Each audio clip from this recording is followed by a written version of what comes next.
la première moitié de l'année, j'ai fait un songe, ça concerne le frère Yannick Kanye. Et je vais raconter plutôt celui de la seconde moitié de la nuit, parce que comme l'enfant n'a pas, elle a beaucoup toussé dans la nuit, du coup, j'ai été interrompue au moins pendant 2 heures de temps, on m'a rendormi encore petit matin. Et j'ai fait un songe qui allait un peu dans le sens du songe que maman Hélène a fait. J'étais au Cameroun. Je me suis retrouvée d'abord, j'étais dans ma ville, oui, à la maison familiale à Tchang. Et puis, je me suis également retrouvée à Douala. Donc, je me suis trouvée dans les deux endroits. Et il y avait des troubles au Cameroun. Je voyais les gens en béret vert. En béret vert. Je ne sais pas c'est quel gars qui a en béret vert, je ne sais pas. Mais je vois les gens en béret vert. Et il y avait vraiment des troubles au Cameroun. Ça allait dans tous les sens.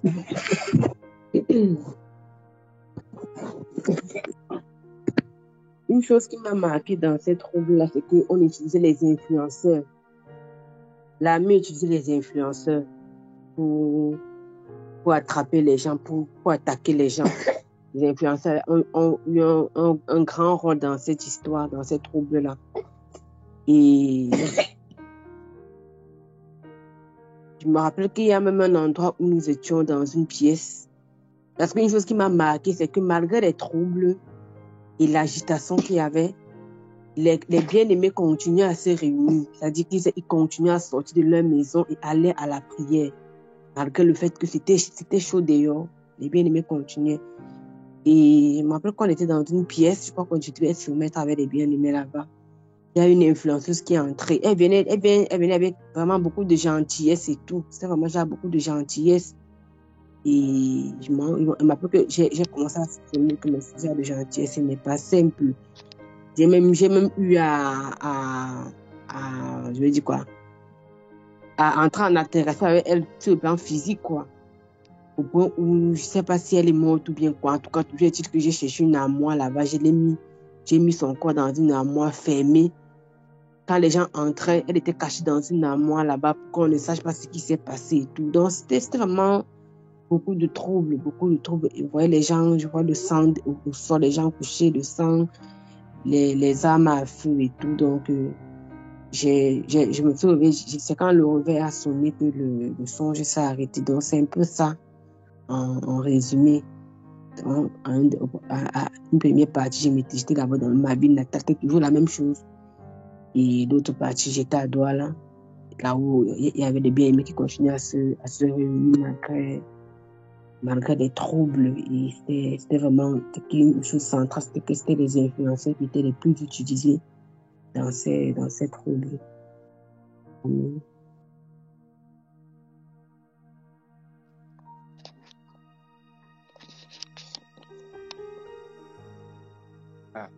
Vraiment que le Seigneur soit glorifié. Le Seigneur soit glorifié.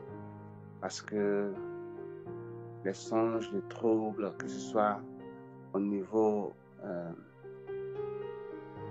humain avec des sabres, comme moi, Hélène me disait hier, ces longs couteaux que les gens ont, et que ce soit au niveau aussi humain, au moyen des influenceurs, toujours dit que le trouble est là.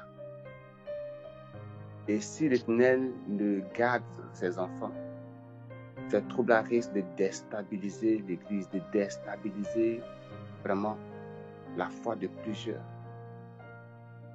Si l'Éternel ne renforce la foi, ne maintient intacte et compacte son Église, l'ennemi pourra entrer et sévir. Quand tu parlais, en tout cas, ce que moi je voyais, c'est de prier, de continuer à prier, parce que ce n'est pas aujourd'hui que les prières sont faites pour le Cameroun, de continuer à prier. Certainement, spirituellement, il y a un grand combat qui est déjà engagé.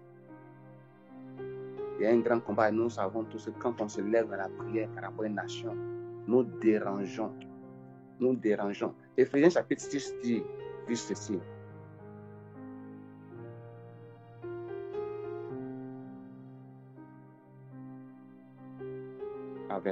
ma version est un peu plus, une version vraiment très, parole de vie, mais je vais la lire quand même. Chapitre 6, 6.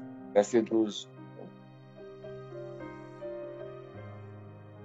Je lis dans la version, puis la maman fait la lit en version lycéenne, qui dit non, ce n'est pas contre des êtres humains que nous devons lutter, mais c'est contre des forces très puissantes qui ont autorité et pouvoir. Nous devons lutter contre les puissances qui dirigent le monde de la nuit, contre les esprits mauvais qui habitent entre le ciel et la terre. Amen. Amen. Car nous n'avons pas à lutter contre la chair et le sang, mais contre les dominations, contre les autorités, contre les princes de ce monde de ténèbres, contre les esprits méchants dans les lieux célestes. Amen. Amen. Voici les différents niveaux de combat qu'il y a, que ce soit personnellement, que ce soit au niveau de la nation aussi. Et quelqu'un peut le faire seul par rapport à sa propre vie. Mais quand il s'agit de la nation, il s'agit vraiment de plusieurs démons. Et il faut qu'il y ait unité. Mais ce qui est intéressant dans la foi, c'est que je n'ai pas besoin d'être camerounais pour prier pour le Cameroun. Et dans l'unité de la foi, nous voyons comment le Seigneur opère. Donc toutes ces dominations, ces esprits méchants, ces princes de ce monde des ténèbres, tout cela, si aujourd'hui ils sont dérangés à cause des temps de prière, à cause des moments de prière qui sont pris par les bien-aimés dans le monde, pour le Cameroun, pour le réveil spirituel du Cameroun, ils savent ce qui se prépare. Ils savent. Et si le Seigneur vous avertit, et donc par ricochet, nous, c'est parce que nous devons accentuer la prière. C'est parce que nous devons accentuer la prière. Et ce qui me vient à cœur, c'est que nous puissions prier pour qu'il y ait des maisons de Rahab. Pour qu'il y ait des Rahab qui puissent recueillir dans leurs maisons des hommes qui ne seront pas touchés quand ça va se lever. Des personnes qui seront épargnées quand ça va se lever physiquement, je veux dire. Quand ça va se lever physiquement, qu'il y ait des maisons de Rahab qui vont permettre à des vies d'être sauvées, d'être épargnées et d'être non seulement épargnées, mais d'être totalement pour le Seigneur. Totalement pour le Seigneur. Lot et ses filles ont été épargnés du feu, mais pas du péché. Parce que leur cœur n'avait pas été circoncis. Donc voici comment, pendant que tu parlais, en m'associant au son que maman Hélène a fait, voici comme le Seigneur a mis cela dans mon cœur, pour que nous puissions prier. Pour que nous puissions prier. Je ne sais pas si quelqu'un voudrait intervenir dans ce même sens avant qu'on ne commence à prier, mais voici ce que le Seigneur a mis dans mon cœur par rapport au songe. Amen.